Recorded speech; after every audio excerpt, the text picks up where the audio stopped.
Hello, I'm Tiernan Douieb and we're here at the Hobgoblin Brewery in Whitney.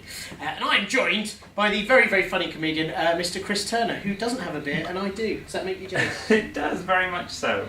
Because you're a professional comedian, this is your full-time job. Did competitions help? Was that a big part of you getting to where you are now, or not at all? Yeah, no, it was. So I did like 5 or 6 competition finals, and the only ones that I won were kind of smaller little things. I won like a character comedy one in Manchester, which was proper cheating because I just did my normal act in glasses. And they were like, these jokes are amazing, what a well-written character. And Did you change your name, or were you just... I was Peter Joseph, so I was my middle names. Nice. So I'm Peter Joseph, and so I won £50 and an A4 certificate, which was just the one they'd stuck up on the door to advertise it was on. I did lots of finals, so I did Say I Think You're Funny and got to the final of that. I did Laughing Horse, I did Leicester Square and got to the finals, which was good to kind of, that was all when I was doing my degree, so that was nice to know that I was on the right track, in that I could make people laugh for 7 minutes. And then when I was in my final year, I got in the BBC New Comedy Award, and that was amazing because around about that time, the final was just after I'd finished my exams, so I kind of did that, and I didn't win, but I had a fun time.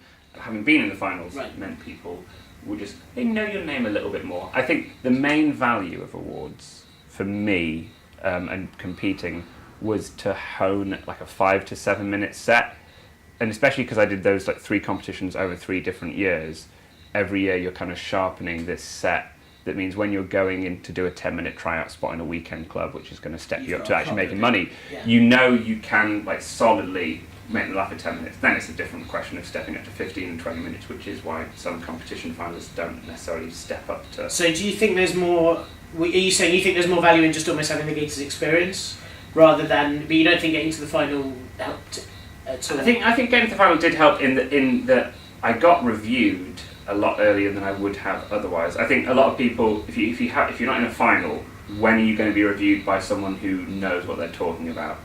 Unless you've gone to the Edinburgh Fringe and done a half hour and maybe one of the student magazines. That's a few years down the line.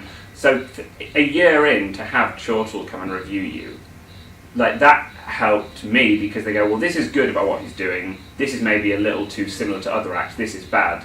And I kind of had 3 reviews in 1 year from Chortle, from all these finals, that meant I could kind of look at it, and it was kind of like a commentary on how I was progressing. And then I had one that said, oh, these are really funny, but he's too similar to this act, or this wouldn't necessarily work in a club. And I went, okay, I'll work on that. And that then helped me get better in clubs, which then meant I could go full time because I was making money. Incredibly sensible way to look at reviews. Yeah. I'm very impressed, rather than going, oh no! Yeah, well obviously you get that immediately, and you kind of go, this is stupid, that's a great joke, why doesn't he like that? And then you go, wait a minute, he definitely has a point. Because they're the kind of only people that know about comedy that will be honest with you. Like, other comedians know about comedy, but it's rare that another comic's going to go to, well, here is everything you were doing completely wrong. Cool, thank you very much for joining us, Chris, and good luck with the gigging and also the driving without a beer. Thank you very much, Tiernan.